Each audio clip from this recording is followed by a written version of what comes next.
world sometimes. Listen in your office, in your car, or even your neighborhood bar. We're doing it. We're doing it. We're having fun. We're making it happen. It's fun time.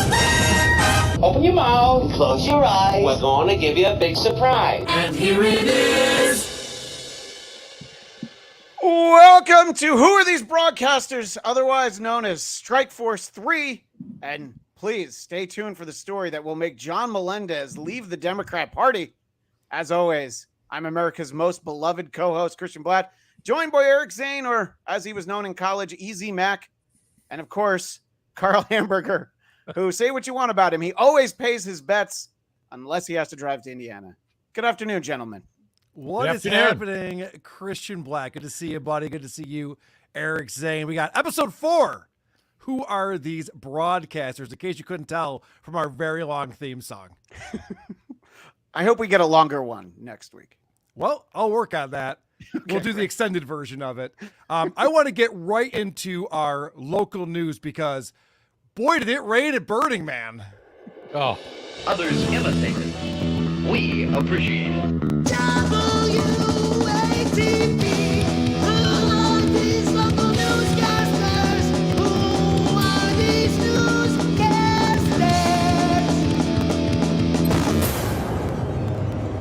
And let's get right into the local coverage. It is soaking wet here at Burning Man. Look at this water. Hours after the rain came down in the Nevada desert this week, a flood of social media posts from festival goers at this year's Burning Man festival, including from this Bay Area resident searching for a silver lining. But over here is a double rainbow. Look at that, look at that, look at that. The pop-up community of Black Rock City, hosts to more than 70,000 people each year during the 9-day event, transformed into a muddy mess, prompting festival organizers to shut things down. Burning Man, water man, so much water. We are flooded. We're gonna be stuck here at least a couple days. What a miserable fiasco this is. Yeah, I've never been excited to see footage from Burning Man until this year. I can't get enough of this. I don't know about you guys, but it's I think what's crazy about this is that basically the local news is who are these socials. They don't even have cameramen anymore. They just pull all the videos off of Facebook and report the news story. Like, hey, we're also looking at your Facebook feed, and this is what we saw. Why do I need local news for this? They're like, look, we've got some great pictures of people pointing down at their feet, trudging through mud. If you were to look, you would see constantly online just different people who are putting duct tape around their shoes, and that's the news about Burning Man. And they were making such a big deal about this, like hundreds were dead. And one person died, and it's probably some asshole who OD'd or something like that. Some rich fuck in his motorhome. This is actually good that this happened, in my opinion. Well, and I appreciate the Zumakian level commentary of Burning Man, Water Man. Pretty good stuff. Yay, super chats. Nelson's TAS and game archive for $5. John took down his stream. Someone sent him a scat porn PFP. Now, who'd do that? Tee-hee. DG now reading every chat first. Still not helping. Doo-doo warrior. Oh, I forget that we're up against Stuttering John at this time now, this time slot. That's hilarious. I think that'll come up later. Like, we're going to review John, right? It might come up. Yeah, I think forgot I'm to send excited. him an invite. I'm so excited. First, we got to learn more about what's going on at Burning Man with a first-hand account. They literally are telling people to go pee on the ground and save the porta potty for bowel movements. I know that's a short clip, but it was my favorite part of the coverage is the, you're all going to piss on the ground. Let's save the porta potties just for shit. And that account is a mom of someone who's there who, like, the kid had like a sat phone and he talked to her, but is not going to call the local news from the sat phone. God forbid you actually have on the ground reporting on this incident. I'm sorry, Carl. I didn't really know a lot about this event. I had heard about it in the past, but I couldn't tell you the specifics about it. This has turned into like a several day long commercial for Burning Man. Eric, are your friends not all assholes? I didn't realize that. Oh, good for you. I've heard a lot about Burning Man over the years. Yeah, my buddy Dick Masterson always goes to Burning Man, so that's really the only connection I have to it. So this idea that they want you to just pee wherever you are, this would be amazing if this was the policy at Bills games, because the tailgating before the Bills game in the parking lot, the line for the Porta-Johns, I'm like, can I just go behind the car? I really have to go stand in line for all this time? But I don't know. That seems like a good thing to me. I thought that was a pretty good policy they had. Yeah, sure. So obviously, Eric, you're not taking this real seriously. You're like, oh, so it rained in the desert. Big whoop. Well. Who gives a shit? But I want you to know, some people got stuck there because it was so muddy, their cars couldn't drive out. But thankfully, the celebrities were able to get out of there easily. DJ Diplo was there with comedian Chris Rock. They wanted to get out of that area so bad, they walked that 5 miles in the mud before they were picked up by a fan. Diplo posted this video on X, trying to make the most out of the very muddy situation. You imagine if somebody smacked the shit out of Chris Rock when he's in the back of that fucking truck, he goes flying out of it. I think that's your first thought about this. Someone smashing Chris Rock in the face. I mean, when does that ever happen? Someone wanted to punch Chris Rock. Oh, right. I was just trying to imagine how long it would take Chris Rock to walk 5 miles as opposed to, a normal sized human. And I was just assuming it took a little while. But sweet Knicks jacket, by the way, on Chris Rock. Yeah, Knicks jacket. And out of all the coverage, I think it's the only black guy I saw in all of the footage. Yeah, good point. So I have a pretty dumb question about this. Why is this news? What specifically makes this news that these people left? So the fact that that Chris Rock knows how to walk 5 miles, that doesn't strike you as news, Carl? No, all right. it does, I guess you define news differently in Rochester. Yeah, I've walked for an hour before. It's not that impressive. and Diplo was there too. All right, you're just missing it. All right. All this right, is yeah. This is what passes for entertainment during a writers and actors strike. I guess it's not for me. CMOS4044, a member for 2 months. Thank you very much. Another day, another Carl show from the Carl Network. I wouldn't have it any other way. It's not the Carl Network. That's what Vinny said it was. It's not. Dr. Steve said that shit. And then Nelson's TAS and Game Archive for another $2. How is that man burning with that rain and stuff? Little chip. Fucking home run, Nelson. Well, another place where you're not going to see anything burning is in Florida with Idalia, Hurricane Idalia coming through. And of course, whenever you have a hurricane, the reporters cannot wait to get out in the elements and show you how brave they are. I mean, these are fuck first responders. These reporters that go out there with a cameraman and show us what's really going on is what we need. Yeah, you feel it too, even under here. I mean, it's sideways. Go. Looks like he's doing the safety dance. I've been in this situation before. What the fuck? You gotta laugh, right? But wow, and that's like.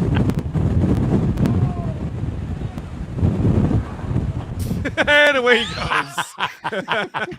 Now, why was the camera so steady through all of that? What's going on here? Because he threw himself on the ground. Okay. Yeah. How else is he going to get a local Emmy, Carl? Good point. So you're not buying this? No. This wind was taking him away? Never. No, I saw a mime in Central Park try to convince us it was windy one day, and he was a little bit better than this guy.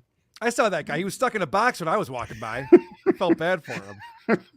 All right. And he was trying to walk his pet elephant. It was really a crazy day for that dude. All right. Mime humor. Eric, you go. What's your mime joke? Oh, I knew it. Oh! I knew he'd come through. All This is why people love this show.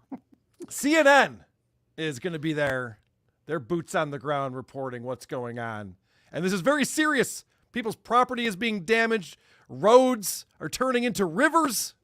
Sarah, so we're going to step away from this the seriousness of this storm.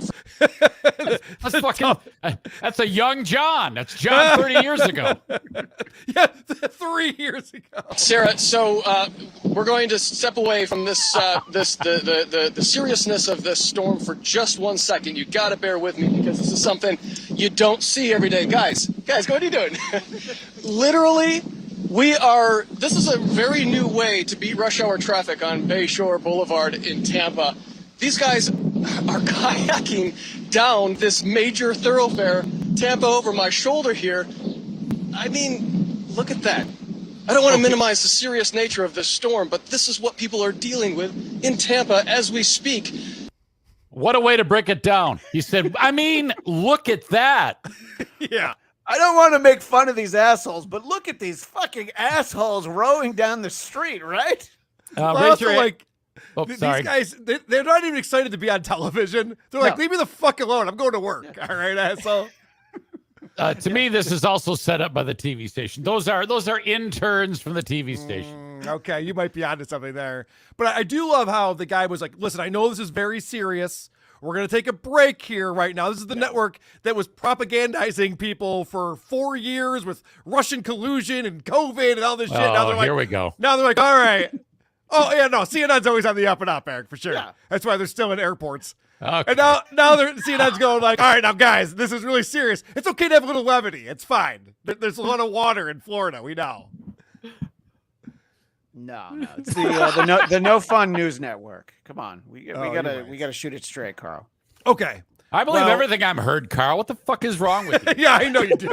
I know. Fuck. Don't tell them about the moon landing, Carl. We'll save that for next week. Oh shit! Did you guys hear Stein on here? Did you guys hear COVID's coming back? Let's bring back the masks. Yeah, let's go, baby. Lock it down. That worked so well last time. Do it again. All right. So apparently some people in Florida, and as you guys know, I'm now a Floridian, a part-time Floridian. Some of the people there are not too bright. And you would think they'd be used to this kind of weather. They would know how to navigate it. Not this gentleman. He's riding his bicycle in at least, I would say, 3.5 foot deep water. The fuck? Looks like the intro to the Monkees. You remember that? Fucking Peter Tork, you asshole. Jesus Christ. Oh my God, that is ridiculous. Look at him. He's thinking because he's got his fat tire bike, he can get through anything. Thank God that happened to him. I mean, look, in his defense, he did get pretty far. You know, he got to the middle of the road.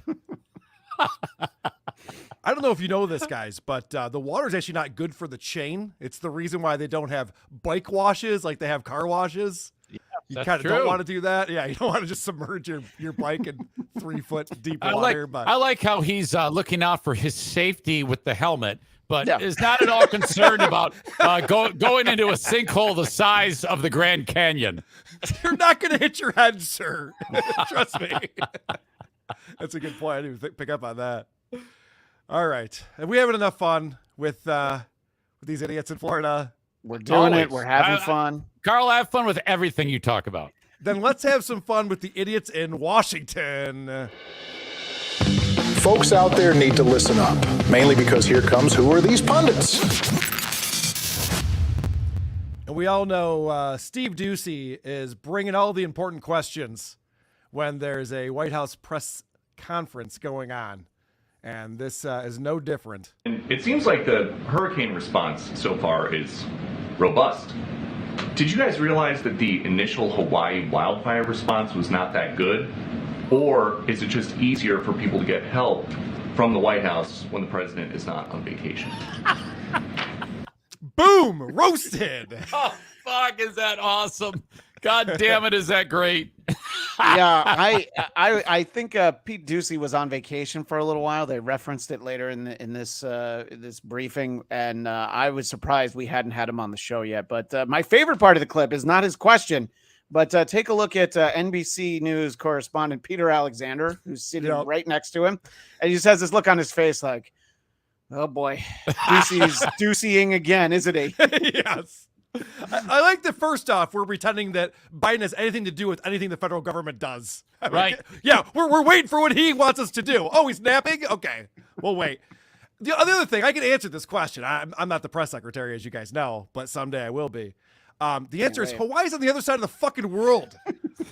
All right? It's their own damn fault for being so far away. She should have said, hey, asshole, you know how far away that is? Right.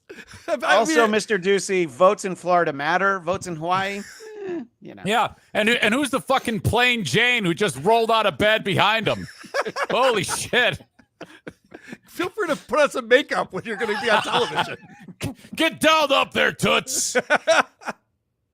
All right, so let's get now. That seemed like a serious topic, not a serious question, but a serious topic. Yeah. Let's have a little more fun now, because that's what we want to do when we're talking to the head of the free world. We want to get to the bottom of important issues. Does President Biden want to limit Americans to 2 beers a week? Where is this coming from? Maybe I didn't miss you so much. Where is this coming from? All right, well, Dr. George Koob, who is the director of the National Institute of Alcohol Abuse and Alcoholism, says the U.S. may soon follow Canada and recommend just 2 beers a week. How do you guys think that's going to go? Let me tell you what I'm not going to get involved in that question right there. I have no idea. I've not seen the data. I cannot speak to this. I will leave it to the experts and not weigh in. Answer the fucking question. That's an important question. I happen to be a single issue voter, and this is my issue. Answer the question.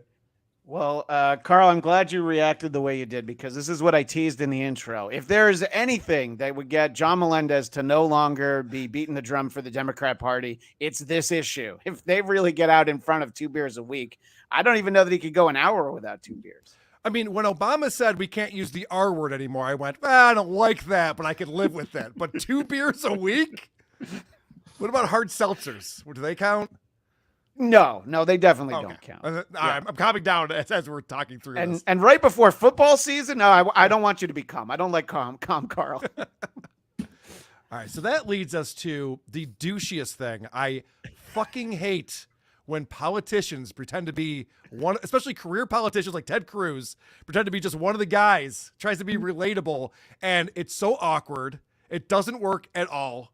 He's hanging out with all of his buds. I'm sure these guys all hang out every Friday night after work. They pop open some beers and shoot the shit. And now these idiots have come out and said, drink 2 beers a week. That's their guideline. Well, I got to tell you, if they want us to drink 2 beers a week, frankly, they can kiss my ass. Oh. No, okay. Even coordinated, all the guys in the back are drinking their beer at the same time. Yeah, the drink. The fucking 2 on the right should be on mini bikes in the Guinness Book of World Records. Look at orange shirt guy. Holy I know. Fuck. The orange shirt guy's looking around, like, oh, we're wearing flannel today? Fuck, no one told me. I'm on Jesus. text thread. What's going on? Fucking heart disease support group. Look at that group. All right, this gets worse. Senator, I brought a beer to drink with you. I'll drink this non-alcoholic beer with you because I'm not allowed to drink on camera, but I'll have a sip in the meantime. Look, I got to say, have you ever seen a brand do more damage to itself than Bud Light? What does that have to do with fucking anything? Yeah. I want to ask this question. All those guys he's hanging out with in the background here, were they also on the plane going to Cancun during the winter storm that Ted Cruz decided to up and leave? We have a problem with the weight distribution. There's too many of you in one side. Which single-handedly seem to destroy themselves. So I'm glad you're not drinking a Bud Light. Personally, I'm fond of Shiner Bock, which is a good Texas brand. I've been to the Shiner Brewery in Shiner, Texas, and I recommend it. And I promise you, this is not. Someone should give this guy a Shiner. If you look at this, exactly, and if you look at the still shot of him, he's starting to look more like a Balchinian from fucking Men in Black, if you remember that reference. Yes. Jesus, look at that thing. Alcohol-free beer down here. No, and by the way, the one I have right after the show won't be alcohol-free either, and it may just be a... State has now done that for new construction. And now sorry. Looped there. But Eric Bolling making sure that everybody knows he doesn't want to look like a pussy in front of Ted Cruz. I don't want to be drinking this alcohol-free beer, but they're making me because the man doesn't want me to drink on camera. But don't worry, I'm going to get shit-faced. As soon as the cameras are off, I'm going to be hitting some rails. We'll be cutting up some rails at my desk here. We're going to be drinking shots. The strippers come in. Oh, fuck. Yeah, so the back and forth with Eric Bolling makes it difficult to isolate what the biggest cringe moment of the clip is. I think it really has to be when Ted Cruz reaches for the beer that's right off camera, and then he has to open it. Because You're right. He's like, I have to give him this. Cringe of the week. Cringe of the week. Nice. That is brutal right there. Okay. Jesus Christ. Now, speaking of cringy, we all saw Vivek Ramaswamy. Yep. Close, right? You got it. Yep. We all saw him doing his hip hop routine, singing an Eminem song, and then Eminem came out and said, "Please don't do that, sir. I'd appreciate it if you didn't do that. Please stop embarrassing yourself, sir." This is Vivek's response to that. Yeah, look, I think that I'll respect his wishes, but I would just say, will the real Slim Shady please stand up? Eminem in his rise used to be a guy who actually stood up to the establishment and said the things that the establishment didn't want him to say. I think the fact that my political viewpoints may differ from his, I think people change over the course of their lives. But I have hope for him that he will one day rediscover the renegade that made him great, and I'm rooting for that success in his life. Does anybody notice how he has too much mouth movement for the actual words that are coming out of his face? How about Vivek, right? And he's puking too. Vivek Ramaswamy, and will the real Slim Shady please stand up? I don't know what you guys are saying. This is the hottest diss track I've ever heard in my life, and I think he got Marshall Mathers real good in this one. So, well, I know why Eminem had to come out and say, "Please don't ratch my song," but it's not like this guy's on tour and he's using it as his closer. That was a one-time thing. It wasn't going to happen again. He could have just ignored it and let it go. You know, if these guys, it would be interesting if they actually asked an artist one time, because but they never would. All they have to do is play Lee Greenwood's whatever, God Bless the USA. He basically just says you can all play it. They should just use that. So I don't know if you guys have seen this, but Cardiff Electric recently put out him rapping "Bust a Move," and it just reminded me this thing with Vivek reminded me of that. I wanted to show you guys in case you hadn't seen it.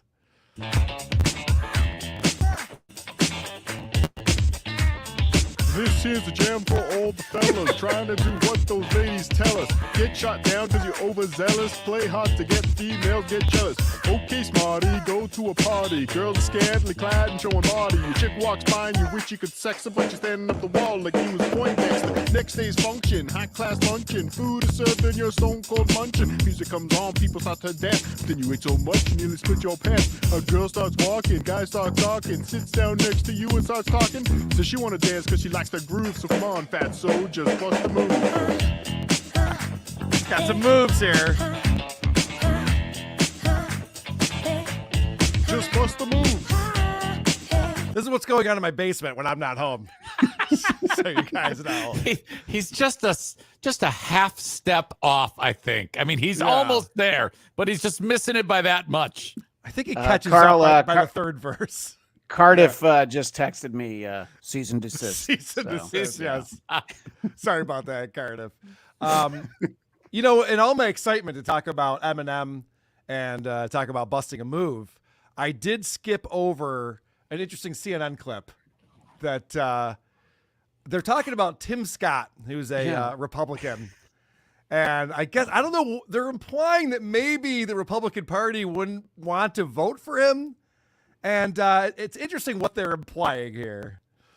Yeah, Tim Scott is 57 years old, and he's never been married. And I can tell you that behind the scenes, donors have been concerned. You know, a lot of them really like Tim Scott. They like his upbeat message. They see him as a potential Trump alternative, but they are worried that, you know, with the scrutiny that comes if he becomes the ultimate Trump alternative, is there something about his personal life that's going to, you know, make him less electable in the general election? That's a long way of saying he sucks dick. So the problem with Tim Scott, he has a great fashion sense. Yeah. He loves show tunes, and his breath smells like sperm. But if you get away from those three things, I think he's electable. What the fuck was that? What a weird thing to say. Oh, fuck, man. I did not expect that. God damn it.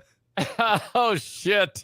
It's it reminded me of this goes a little ways back, but there was a VP debate with John Edwards and Dick Cheney where Edwards thought he was going to have the real gotcha, and he has a gay daughter, and everybody's like, aren't you supposed to be like in favor of stuff like that? Aren't you supposed to be supportive? Yeah. Whoops. Whoops. Yeah. CNN's like, well, you probably don't want to vote for this guy, and here's why. A guy who's polling like less than 1%, by the way. Yeah, I know. He doesn't have a chance. But reading the room like Blind Mike on that one. So speaking of another guy that you probably don't want to vote for much more obvious reasons, you don't have to beat around the bush on this one. Mitch McConnell had his battery die again. This poor guy, he forgets to charge his batteries before he goes up in front of people and cameras and whatnot. What are my thoughts about what? Running for re-election in 2026. Okay, now your turn to talk. Right there. Mitch. That's the wires. You heard the wires cross. Yep. Okay. No. Oh, no. Oh, Did you hear the question, Senator? What's he Running for staring at? re-election in 2026? It looks like one of the characters from the Nutcracker. All right, I'm sorry, you all. We're going to need a minute. Wow. I don't think this guy has a lot of time, to be honest with you. It's when you first see the Tin Man in The Wizard of Oz, you just have to put the oil can in the side of his mouth, and then maybe he might be able to move. Shit. Oh, this is so sad. God damn it. Imagine if he said, Somebody else have a question? Please speak up. I'm dying. I'm dying. Well, the question was, are you going to run for re-election in 2026? I think that answer was no. I'm pretty sure that was a very clear no on that one. Oh. I hope he gets reelected at least twice more because I could watch these all day. This is so sad. God damn it. It really is. It really is. People are, and I guess the word is he has to hang on to that seat because if he does croak, the governor puts a dude in or something like that, and they're worried about losing the seat. So that's just fucking a shame. The old man should be like in a hot tub. Or 6 feet under. Somewhere comfortable should be fucking relaxing, you know? Yes. Jesus Christ. He meant the big hot tub in the sky. Yeah, right. I guess it's coming. Where there's always bubbles. Oh, all right. So, Christian, you found these clips with a. Well, I'll let you set it up. Yeah, because you understand this network and what's going on better than I do. I might have a little familiarity with this. You know, on the show we've highlighted some of the further right, lower budget networks, and we have a few clips here from one called "Real America's Voice." And to me, this might be the most marginal of all these marginal right-leaning networks, for the simple fact that in 2017 they had me on as a guest. I was on with Amanda Head, who is one of the two hosts in these clips that we're about to play, along with a guy named Greg Kelly. And the show's called Just the News, which will be important in a bit. So for the first of these clips, they had an exclusive interview with Donald Trump, or did they? Oh, by the way, I just want to remind everyone at home who's watching or listening, the drinking game of where Christian makes it about him was enacted just now. Everyone do a shot. It's only 30 minutes into the show, Carl. I held off for a while. Well, you know, I want people to be sober by the end, so I appreciate that. It's more accurate. He's a crooked man. He's the most incompetent president in history, and he's the most corrupt president in history. And it's incredible. If he gets to the starting gate, he's physically incapable, and he's mentally worse than physical. And if he gets to the starting gate, it would be a miracle to me, I think. That's not a good impression. Is that AI? What is that? It sounds like Michael Strahan doing an impression of Trump. Yeah, right. I'm not buying it. Yeah, so I first saw this story because they were reported, conservative network is fooled by fake Trump. But I don't think they were fooled. I think that they knew that they had an AI Trump. And apparently there was a short clip that was posted on Trump's Truth Social account from this. And I think that if you were to do it with like an AI Trump, you notice it doesn't sound like he's on the phone. It says on the phone, but it sounds just like playing a clip. Wow. So are you suggesting that they went ahead and they knowingly put an AI Trump on?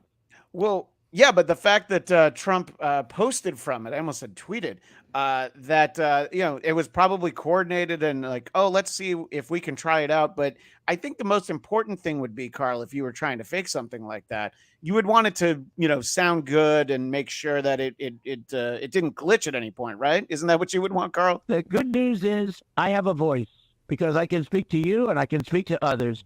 And when I speak, I'm able to my point of view over. And obviously they're buying this point of view. But what's not to buy? They are fighting these judges, federal and otherwise, for we want the day before Super Tuesday. What are they mining Bitcoin on that computer at the same time or something? The processing for that? Yeah, we should point out that Karl's not at his Florida estate. So that's not the internet breaking up. That's actually in the clip. That's what went over. So, okay, so now I'm understanding this a little bit. What you're telling me is they want to have it so that Trump can be many places at the same time, almost like Santa Claus or Slash. Like he could just be showing up in every city all at the same time. Yeah. So they're like, this AI Trump could be on every talk show. Exactly. Every night. But brilliant. It's a good idea. It also actually does not sound like him. It's like the guy that Stern used to use sounds better. And I'd go so far as to say maybe even Alec Baldwin was more convincing. It just sounds like a guy who has his cadence. So I think that's why people thought it was a real person. But and then the final clip for this, I think that's when you know that this is fake. This is AI generated by the network because he shouts something out that there's no way real Trump has any idea what it is. Baba Booey. Baba Booey. What went on with that election is disgraceful. And anybody that talks about it, they like to indict him and they like to do whatever they can. But I want to tell you, it's a disgrace. And I heard about it. Actually, I heard about it from reading your Just the News, which is and when are you going to get a Pulitzer Prize? Because you were right about Russia and so many other things. But I hope you follow the story up because the FBI is like a dead box. You know what a dead box is? You throw things in and everything dies. Yeah. Except when it has to do with conservatives, then it's not so dead. That's the only thing he said. Yep. Yep. He's laughing. Pulitzer, yep. If you notice on that clip, it looks like that you can't see the unless because maybe our faces are covering it, but you can't see the anchors at all, can you? No, you don't see the anchors. That's because they're laughing. They can't. Can you believe that they're buying it? Yeah. But even, we had a clip last week where Trump pretended to know one of the hosts from this network. Even fake Trump is like, obviously I know from reading your cover. Well, this is a TV show, Mr. President. Right. So you didn't read it. Right. You actually do a show and you're on it right now. But I don't know. I think it's fun. And I hope we can get AI Trump on this show at some point. I bet we can. And they need to keep doing it. Just put them in the most ridiculous scenarios in the world and just run with it. That's what fake news. People would love that. Stop it. You know what I think about AI Trump? Oh, boring. I want the real thing when I'm listening to Trump. All right. Nelson's TAS and Game Archive $2. McConnell dying on camera would make me a Christian. Amen. Oh, no. All right. Let's move on. We're still talking about Trump, but let's move on to a talk show. I said, can you dig it? I think so. WATV. Now who are these talk shows? Just who are these talk shows? Adam Carolla had Tucker Carlson on recently. A lot of people are talking about that conversation that they had. And I think this was maybe the biggest news that came out of it. Tucker Carlson talking about what's going to happen to Trump if he continues to run for president. Begin with criticism. Then you go to protest. Then you go to impeachment. Now you go to indictment. And none of them work. What's next? I mean, graph it out, man. We're speeding toward assassination, obviously. And no one will say that, but I don't know how you can reach that conclusion. Now, he said the same thing to Trump when he interviewed Trump. Tucker Carlson did. He mentioned the same thing. He said, "Are you afraid they're going to take you out?" And I was listening to No Agenda, a podcast that I enjoy very much. And John C. Dvorak was saying, now, Tucker has connections with the CIA. The way that it's written is that he was rejected by them, but Who knows? Who knows what connection he has? There's a possibility he knows something. And he's like really trying to get this message out there. Like, no, I know what they're up to right now. We might want to do something about this. Just throwing it out there as a possibility. That's a little Carl Alex Jones coming at you. Oh, fuck yeah, dude. Furthering that one. Maybe it's right. And then if it is, good for you. But it's probably not. No, you know what, Eric? You're right. Intelligence agencies don't have any control over everything that's going on in their government at all times. You're correct, Carl, sir. you and I do not think alike. I want you to know that. We do not think alike. I know that. But you know what? We do the show for a few more months, and I think I'll get you turned around on that. It's going to be a war. It's going to be a war. Well, what is your take on this, Eric? Why is he saying this? To get people to like him and make money. Well, both of those things already happen. People like him a great deal, and he makes a lot of money. Yeah, he's making money to not broadcast right now. This is what he does for a living. I'm not going to buy one of Carl's stupid conspiracy theories that fucking Tucker Carlson knows that Trump's about to get killed because he said it on two stupid shows. I think the only surprising thing is that, Trump's been out of office for 2.5 years, and this is the first time that someone's saying, like, yeah, he should really be careful, Right. He should double the Secret Service detail because, I don't think they want him to win again. I don't know how you feel about that, Eric, but I'm pretty sure. No, I fucking hope he wins again. I want him to win only for the entertainment value. I'm more worried about the dumb fucks who follow him as opposed to him. So, Eric, I had a phone conversation with Stuttering John one time in my life, and he asked me what my political views were. And he asked me about Trump. I said, I voted for Trump the second time, and that is true. And I said, the reason why I did that, John, is for people like you to still have shows. Because the people who hate Trump, they need Trump to be doing shit, or else they got nothing going on. So I think that him being president again would be great for entertainment, for comedy, for my business, for all of our business. I'm with you. I can't figure out what the fuck is going on because first in 16, no, I didn't. And then 20, I did. And now I'm back. Now I'm back to no. Okay. Interesting. So we have that in common then, Eric. I appreciate that. Yeah, sure.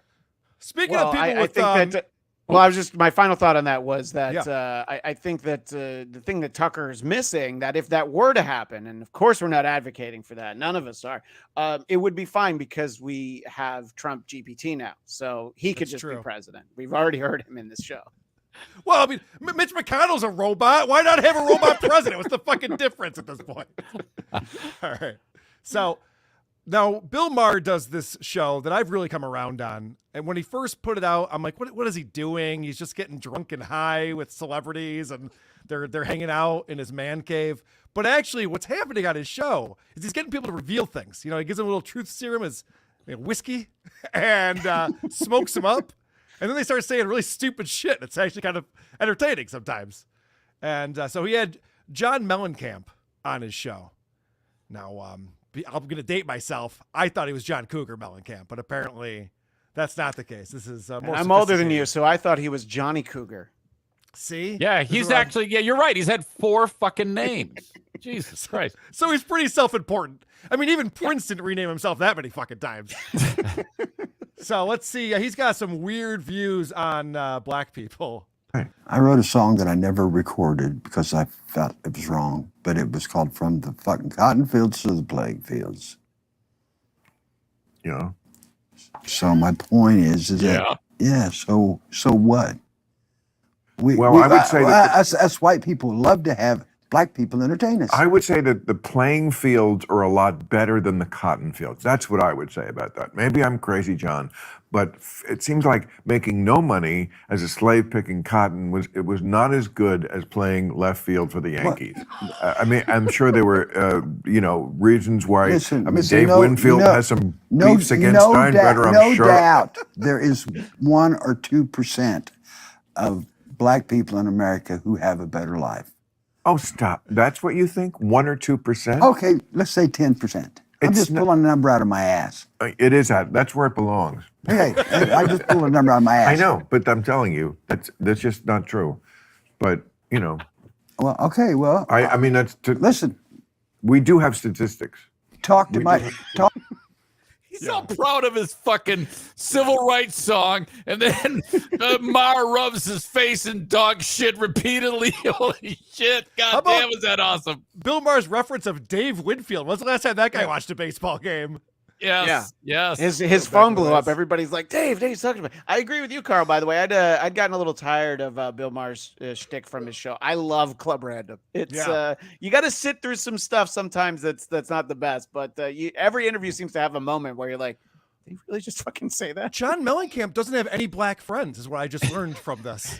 Because he literally thinks that they're just as bad off as they were when they were slavery. You could just look at like average household income and know that it's not zero anymore. Would be one way to look at that.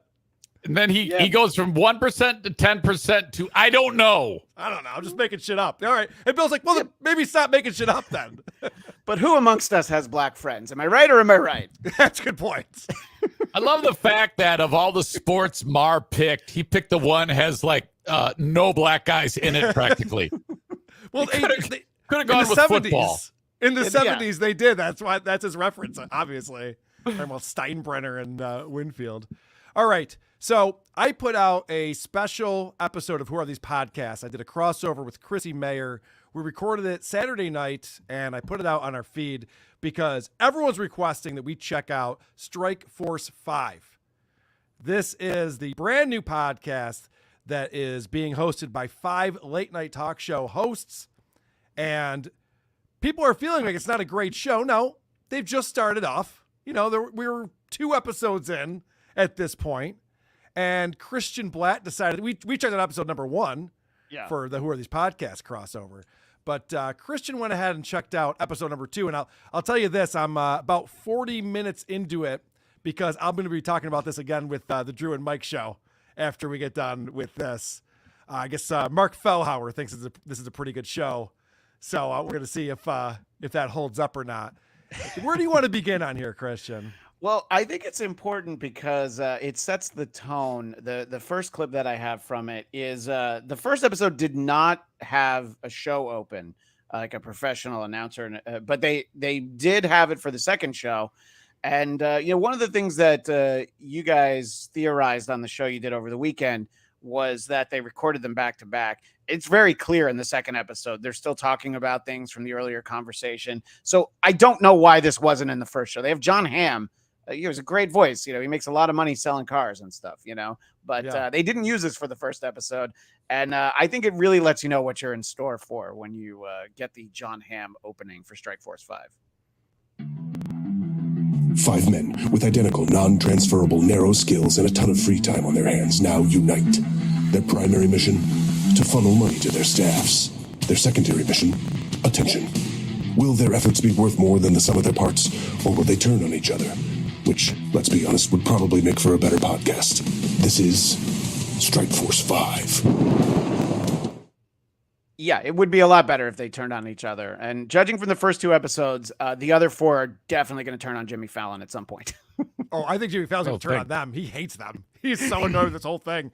So it's funny that John Hamm said that because that was the point Ryan Kinnell, who is a special guest on WATP, that was the point he made. He goes, if you guys are just ragging at each other, it'd be a fun show. Like, talk about why each other's shows suck and stuff like that. Instead, it's just a love fest, and it's annoying. Howard Stern used to talk about this all the time.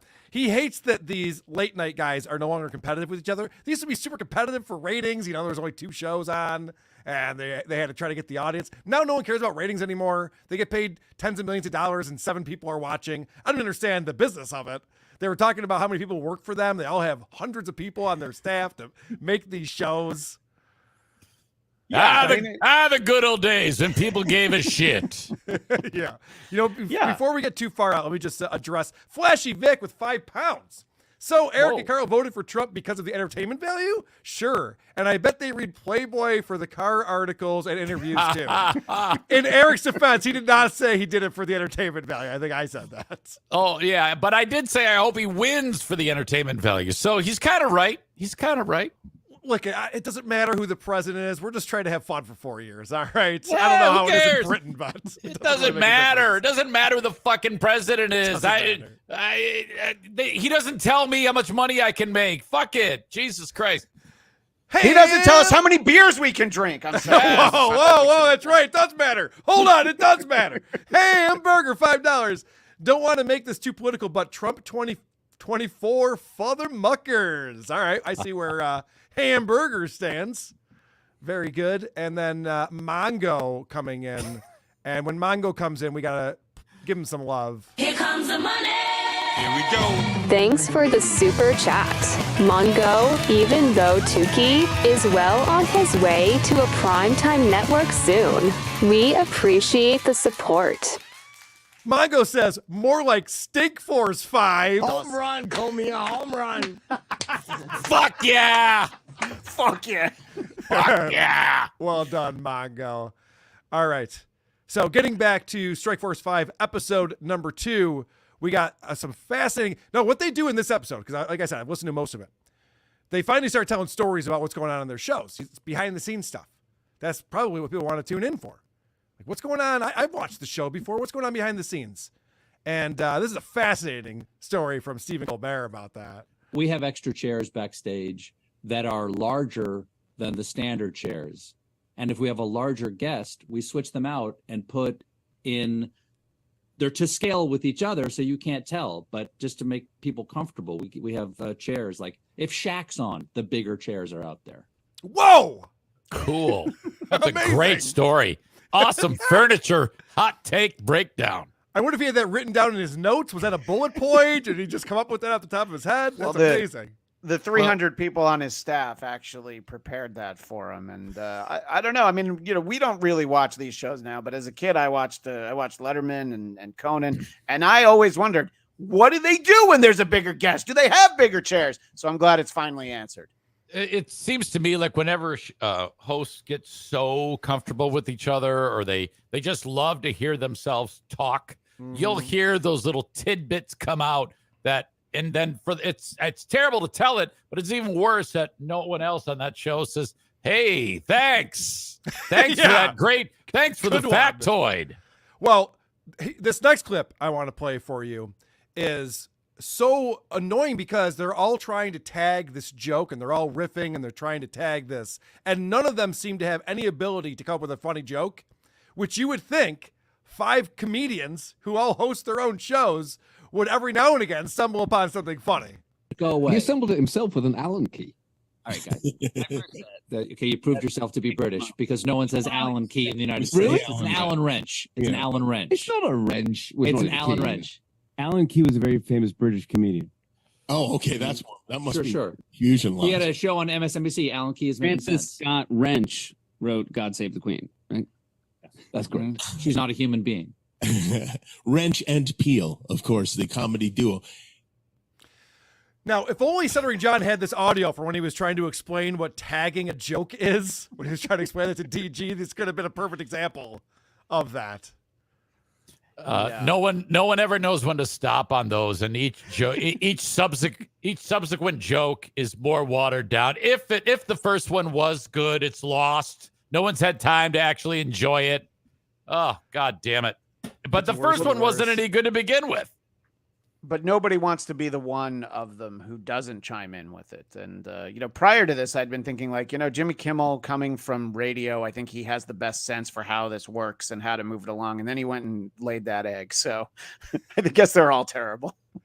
Yeah, Jimmy Kimmel used to be really, really funny off the cuff, and he was very good when he was on the radio. Even the Man Show, they would do segments on there just interacting with the audience. And, of course, it's pre-recorded, and you can pick and choose. But he used to be very funny. And there's a watered-down version of all of these guys that we're now seeing. For whatever reason, they're protective of their name and their image and everything else.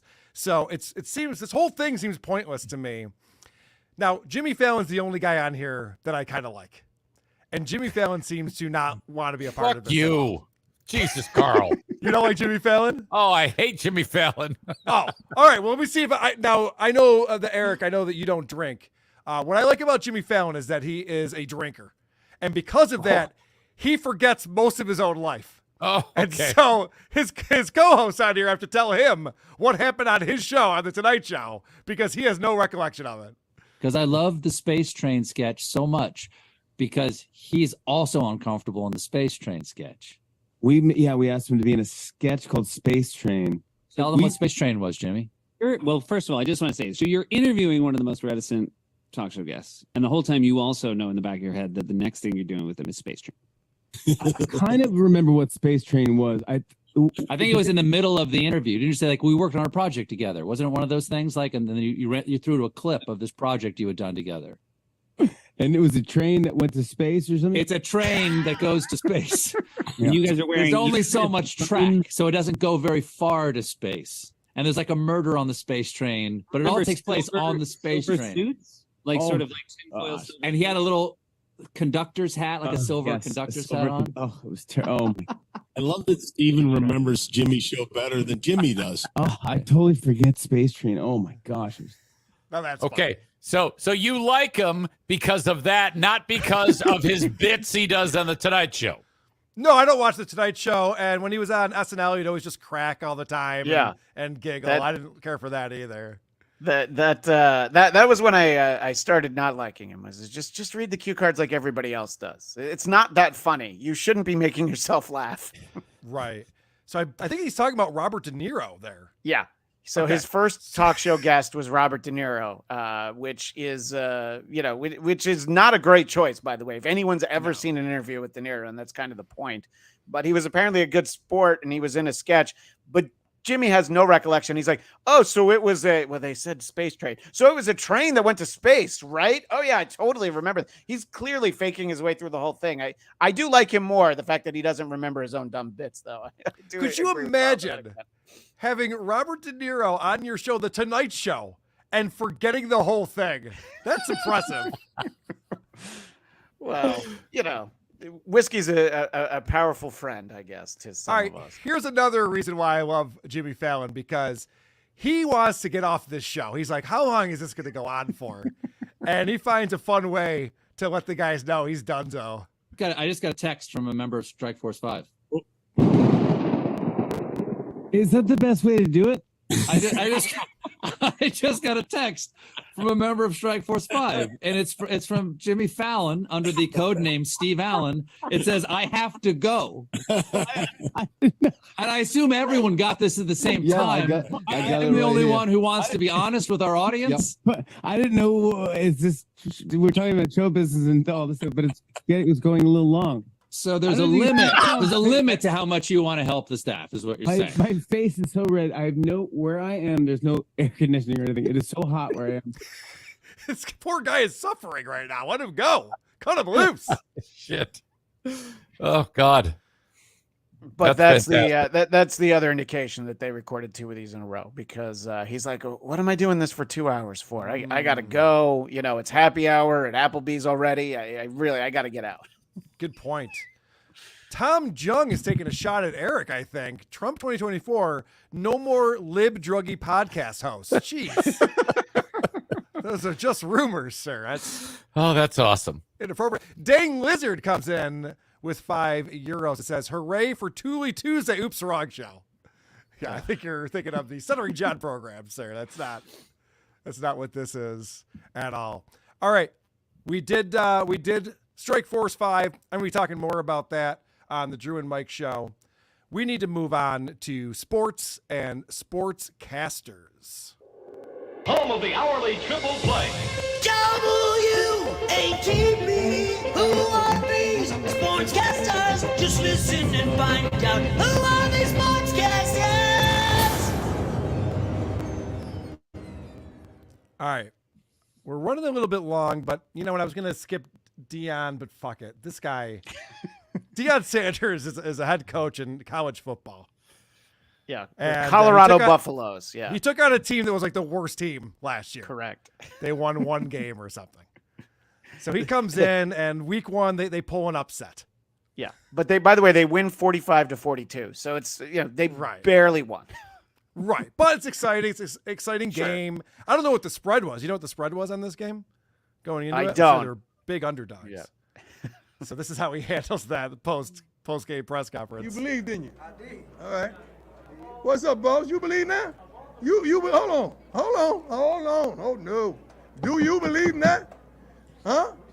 Oh, no, no, no. I read through that bull junk you wrote down. I read through that. I sifted through all that. Yeah. Oh, no. Come on.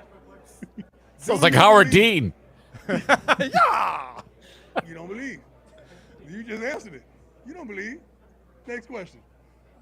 You don't believe. You don't believe. Romy, go ahead. Okay, he's doing Neon Dion. This is Neon Dion instead of D. Is he wins one game and now he's doing this. He wasn't. If he was this excited when they cut his feet off or whatever the fuck, he might have had it might have been an easier recovery. But Jesus Christ, that spread was wider than the gap between his toes. So this actually reminds me of Rex Ryan. I'm sorry, I'm going to talk about the Buffalo Bills. Rex Ryan became the head coach of the Buffalo Bills a few years back. And speaking of feet. Yeah, right. Good point. He won the first preseason game that he coached for the Bills and bragged about it. And it's like, all right, don't get ahead of yourself here. All right, everyone's happy for that you won. It was a nice upset, but you've done nothing so far, Deion Sanders. Like, wait till the end of the season. Let's see how things net out here before you start declaring that you're the champions of college football. Didn't he leave an all-black, one of those historically black colleges? He brought, was it Jackson State, I think? Yeah. Brought them to prominence. Jesus Christ, they should be pissed off at him. They're like, "Come on, you're with a historically black school. Let's build on this thing." He takes off to white bread country. Jesus, nice job, Deion. I'm sure there's some African Americans on this team. If I had to guess, I didn't actually see the game, but if I had to guess, but who knew the fucking Deion Sanders would be a good coach? I never would have guessed that because I always think that, like you were saying, Deion makes everything about Deion. He was loved. He was beloved at his last gig. Well, let's keep an eye on the Colorado Buffaloes because something tells me he's not a good coach. But let's see. Maybe the proof will be in the pudding. We'll find out. Now, Shannon Sharp, who was an ex-NFL player, he used to do a show with Skip Bayless for a long time. I believe those two were co-hosts. And boy, does he miss his old buddy Skip. Because if you think about it, the Lions were picked to win that division, Skip. I'm sorry. Okay. It's all right. It's all right. Stephen A. You know what, Skip? Skip. It's okay. It's okay. It's been 7 years. Stephen A. Right, I got you. I just want to point out, Stephen A. Smith does not look anything like Skip Bayless. You should not be making that mistake. Just look up, buddy. Oh, God. With that green suit, he looks like a smart Hulk in the Avengers movie, too. That guy is so fucking big. It's not a great color. Is that what you're saying? No, he's huge. He's so muscly. And then hot chick in the middle. She's like, oh, come on. This is great. All right. I did like whoever put that music underneath the clip, by the way, because it's clearly like a love story between Skip Bayless and Shannon Sharp. Oh, he misses his old buddy. Now, let's go over to baseball. I know everyone loves baseball talk, and you're going to love this because it's really focused on ice cream. This is where baseball is the only sport that I know of where it's more exciting to watch people in the stands sometimes than it is to watch the actual game, and this is one of those times. Boy, get yourself somebody that looks at you the way that man looks at that soft serve. Wow. They might need to get a hotel. Yeah, there's a napkin, sir. Clean yourself up. That's wonderful. That looks pretty good, actually. It looks tremendous. And as Corey Hart might say, he wears his sunglasses at night. Oh, boo. Sean Murphy leading off the 8th at a 3-1 game. You wear your sunglasses at night, Peter? I'm not even going to answer that. Back to him.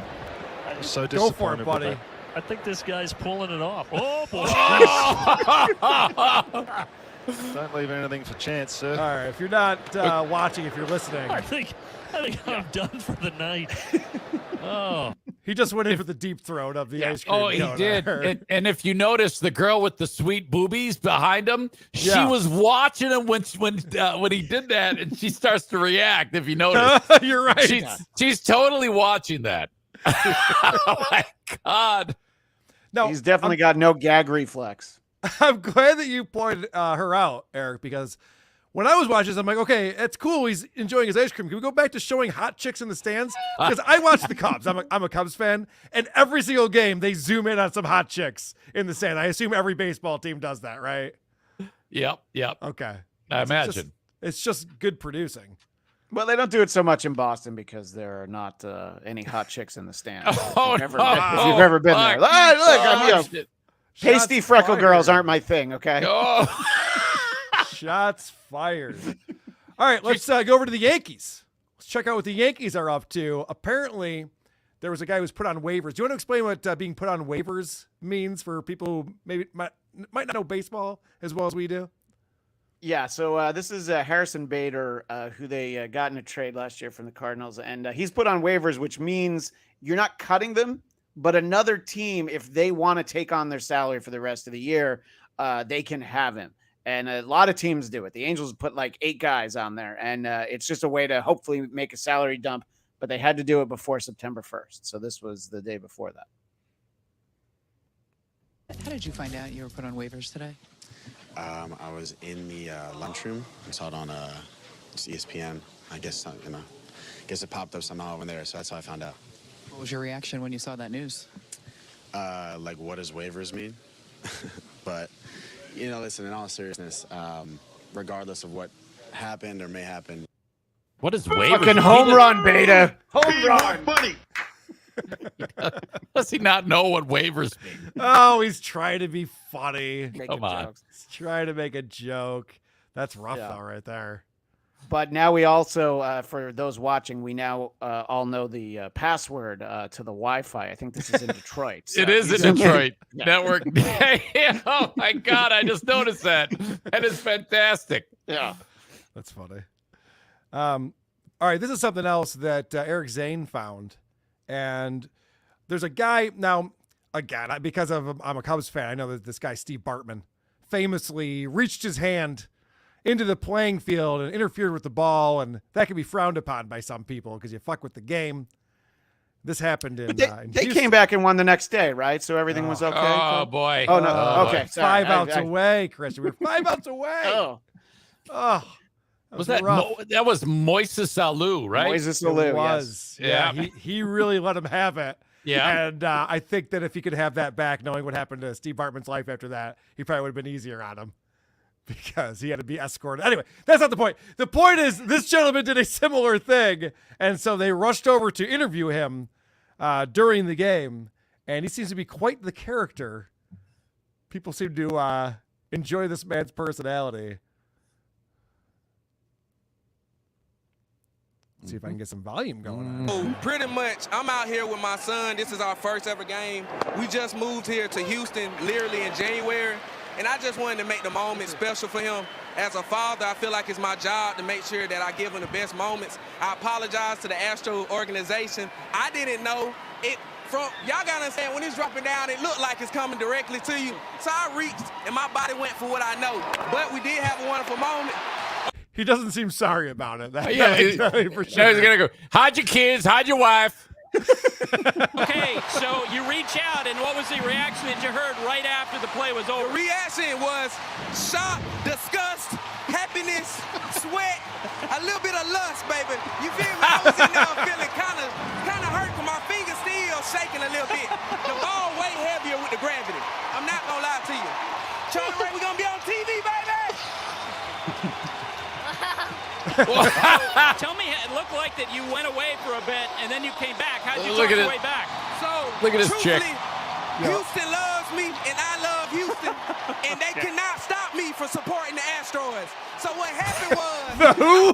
The Asteroids? Everybody's favorite team, the Houston Asteroids, Carl. We all know them.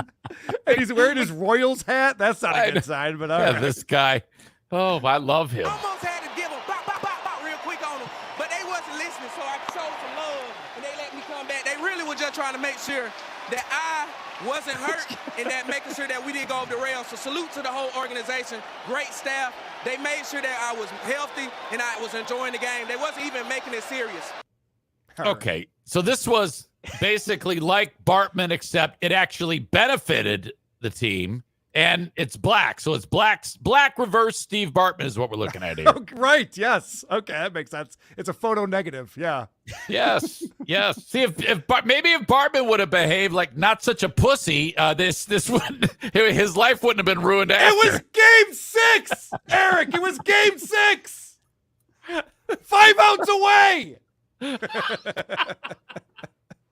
I'm so angry. They won it all. They won it all 13 years later. Yeah, right. Yeah, what do you got to be mad at? It wasn't meant to be. It was. What's worse, Bartman or Buckner? Well, as a Cubs fan, obviously. Yeah, I don't care about Buckner. And as a Mets fan, Buckner was amazing. But although Leon Durham did a similar thing in the '84 playoffs, but I don't want to get into that right now. West Little Reptile Family $10 says, in from Jackson, Mississippi, and I can confirm the folks are hate him now. The folks at JSU. Oh, okay. I'm sorry. I forgot the context of that. I was talking about because he goes there and everybody. I mean, he made that unit. We brought him to Prominence, and he goes, "Fuck you, see you later." Well, that's what you do, though. Everybody wants to get a promotion. You ever been in a small market, Eric, and then you get an offer in a big market, and you go, "Nope. My home is here in this small market." Nope. That's a great point. All I need is someone to offer that, which will never happen. Wow. I guess I was talking about your past, but. By the way, Carl, I like the way that you read super chats now. If there's ever a combination of letters or words that you don't understand, you stop and you go. I just stop. I can't read this because I have no idea what they might be trying to trick me into saying. Yes, thank you for noticing that, Christian, because I just saw it's all lowercase, JSU hate, and I went, uh-oh, what are we talking about here? Am I going to get a memo from the Simon Wiesenthal Center after I say that? Yeah, that's all. Just try not to commit any hate crimes while we do our fun little show on YouTube. That's all. That's my only goal. All right. Now, I can't imagine what the next super chat's going to be after I said that. So you want to do a new feature here, Christian. You want to see how much you can annoy me with a clip. I think so. We saw Stephen A. Smith for a moment, and we can let it play through, but you just raise your hand at the point when you're pissed. And I think it's good to end the show raising Carl's blood pressure here. Okay. So Stephen A. Smith is talking about your Buffalo Bills. Yes, and specifically Stephon Diggs, our star wide receiver, who we've had some issues with ever since losing in the playoffs to the Bengals last year. He was fighting with our star quarterback, Josh Allen, on the sidelines. It was very well publicly known. And then in the offseason, it didn't seem like Diggs was thrilled with the Bills. He kept putting out messages on social media like, hey, it's just business. Sorry, Buffalo. It's just business. Making it seem like he's going to leave the team. And there's a lot of speculation. When training camp started, he didn't seem happy.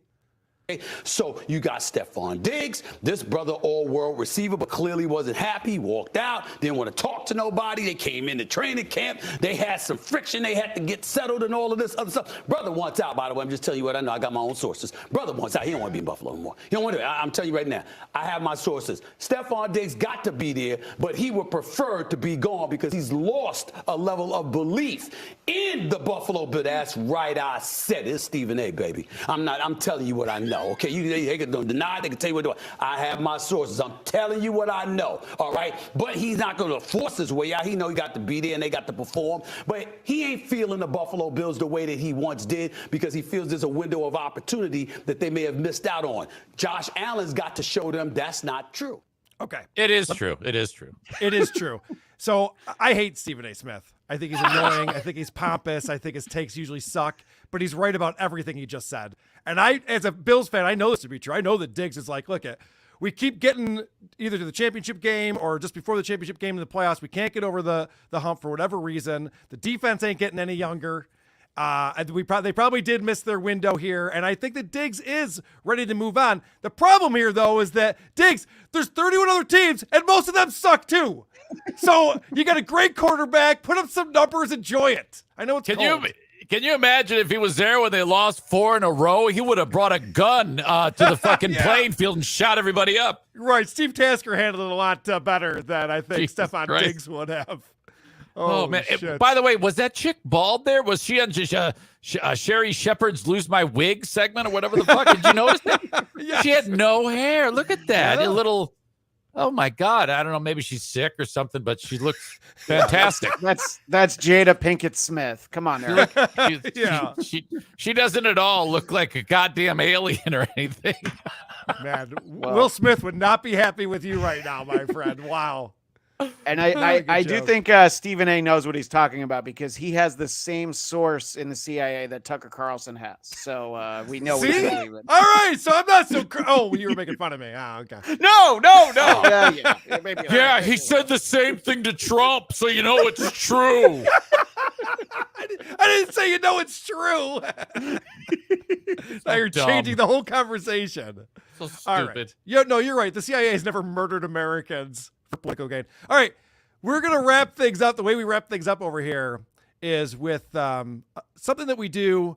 It's kind of like a Hall of Fame moment. It's past broadcast moments, and this one we go all the way back to 1 week ago because we got sniped. We didn't even maybe it's happening again now. I don't even know. We got sniped by Stuttering John Melendez, who didn't find us at first because he typed WATP into YouTube and went, I don't see Carl. I don't think he's on. Well, the channel's called, anyway, doesn't matter. So this is him sniping us last week. And Christian's very excited about this. He's grinning ear to ear just to check this out. Oh, I got to play our music first. Might have happened a long, long time ago, but let's discuss with Karl and Christian who are these moments in broadcasting history. And this was history. I think this is the first time I've been sniped by Stuttering John, and he does a good job with it. Oh, we're Christian, off. you're a talker. About the fact you can't say Wow, things like that on YouTube. No, you're like the worst broadcaster ever. Who's this guy? You know, Is this very your gullible. version of Once a Silent show, Mike? I'm going to think that we're off. You talking about me? Yeah. That was my favorite part about the clip is that Eric didn't even get it when I sent it to you guys. Yes, you're as useful to this show as Mike Morse is to the Shuley Network, is what he's trying to say. I wish I knew all these references, but I don't follow all this fucking shit. I don't know what asshole is fucking with the other asshole, so I didn't know what was up. It's almost like you have a job, Eric. It's almost right. But that's fantastic. Well, what John does, because this guy named Kevin Brennan praised him for this, so now John thinks it's a great bit, is when he's sniping you, he'll zoom in on one person or two people. So right there, he was zoomed in on me and Christian, because that's where the comedy really comes in. And then when he realized that we were just broadcasting and doing a show, he didn't know what to do. And this went on for a little while longer than this. Christian just pulled this 12 seconds, but John had nothing for any of this. It did not work at all. So I would always again. I would be afraid to do that because you really, I mean, to be able to think on your feet like that and just take stone cold, like in music, we used to do sight reading when I used to play in band, and they just give you the fucking thing and play it. And it always sucks shit when you first do it. It's like, how do you expect to come up with a joke just like that? Jesus Christ. Well, some people can do it, but John and Chad Zumock are people who snipe. They do whole shows where they snipe, and it's a lot of like, look at this guy. This guy's an idiot, right? But I have to say, the fact that he's Stuttering John Melendez saying, you're the worst broadcaster in the world, directed it at me. I could not have been happier. That really made my day. As much fun as I had just had doing the show with you guys. First he goes, does this guy ever shut up? And I was like, is he reading my notes now? How does John have this insight? He's only been watching for a few seconds. It's very impressive. Dang Lizard coming in with another €5 says, you could be happy that SJ didn't type, why do they podcast? Mwahaha. That's the other thing, Eric, is that John has put together a thing called Why Do They Podcast? And it's a spoof on our little intro for our YouTube videos. And he plays it usually 3 times in a row and then usually 15 times per episode because he's so proud of it. And apparently he couldn't find any actual pictures of our friend Karl. And he got a guy that does not look like you. But he put like walrus teeth or whatever he did. So it makes it funny. I have never seen your teeth look fucked up, by the way. I've seen you in person. And what the fuck are people talking about, Karl? Your teeth are fucking fine. They're not great. They could be better. But thank you, Eric. I appreciate that. We have hung out a couple times. It's fucking stupid. Spoken like somebody who's having his accommodations provided for the Magic Tag in just 2 weeks. Yeah. And Eric, I mean, I think you can attest to this. I'm still a pretty good kisser, even with my teeth like this. Dude, you're the best kisser, They Carl. don't get in the way. I love the way you kiss. Dang Lizard, another €2. Mensa Mind Melendez destroyed WATP. He sure did. We've been reeling all week. The conversation between the three of us just been, so do we just hang it up and call it quits, or what do we do with this now? Well, I felt that way after I read the WATP Reddit, but then John really reinforced it. Yeah, right. He got us really good. I like how you guys try to talk them through it like, hey, stick with us. It's only episode 3 or 4. And I'm like, fuck you. Fuck off and die. Fuck you. Principal Uncertainty says, R.I.P. WATP. I know. Yeah. I know, Principal Uncertainty. Hey, we had a good run. We did a month, all right? Not bad. Better than I was predicting, so all good. All right, how do we wrap things up on this show? I never remember what we do. Well, I know we got to get in our plugs. And yes, plugs. I always workshop a sign off, and I'll try again this week. But I'll let everybody know that I have a podcast called the Blackcast because everybody loves me on here so much. I know you want more of me, so you can go to the Blackcast, BLADTCAST, or you can tweet at me or X at me, Christian DMZ, and tell me how much you love the show. Didn't you discuss Blue Beetle the other day? Wasn't that? Didn't I pick up on that? A couple weeks ago, I did a Blue Beetle special. Yeah. And there you go. Yeah. Carl was on a show with someone, Chrissy Maher's friend, who apparently did not enjoy Blue Beetle. But no. Yeah. You can catch me, the Eric Zane Show podcast, wherever you download shows. I do a free one every day, and then I do a Patreon. But just check out the free one and see if you like it. I do a lot of talking about personal stories, things like that, and stupid. And you sent me a clip, Eric. You had a really big guest last week. I did. Glitch McConnell joined us. Oh, nice. Yes. I have a guy that joins us from time to time. So there you go. The Eric Zane Show podcast, wherever you download shows. Excellent. And of course, whoarethese.com is where you can go to find this show. Also, Who Are These Podcasts, Who Are These Socials, a show I do with my buddy Blind Mike Geary every Thursday at 6 on this YouTube channel. Also has its own RSS feed. And of course, thecreepoff.com, the only true crime podcast made for guys. And you can check that out every Monday at 1 p.m. live on the Creep Off YouTube channel. Or you can just listen to us whenever, at your leisure, I should say. When you subscribe to the RSS feed of our podcast, wherever you enjoy fine podcasts. Who's your friend here, Eric? Who are you showing off? This is Bruce, the French Bulldog. He looks like a Bruce. He hates me right now. He hates me right now. I bet he makes that face all the time. Yeah. I think he looks like a Piazza, but whatever. Whoa! His breath smells like sperm. Is that what you're trying to say? I don't even know what that means, Carl. Okay, if you say so. All right, let's hear your amazing sign off here. I'm excited for it. Well, this is Christian Bladt reminding you, every mic is a hot mic and every seat is a hot seat as long as Vinnie Paulino's sitting in it. Who are these broadcasts are doing the work for people? The mainstream media makes tremendous mistakes. Let's find out. Oh, come on. It's no joke. We are doing it. We are having fun. Or these broadcasters are making sure you get the narrative. Carl and Christian both are doing a tremendous job. Probably the best job anyone has ever done. Lots of people are saying that the best podcast there ever was. Who are these broadcasters is on your site to observe and report. Who are these broadcasters? With Carl and Christian, you know, folks, it's really no different than a police officer running to the scene of a crime or a firefighter running into a burning building. It's what they do.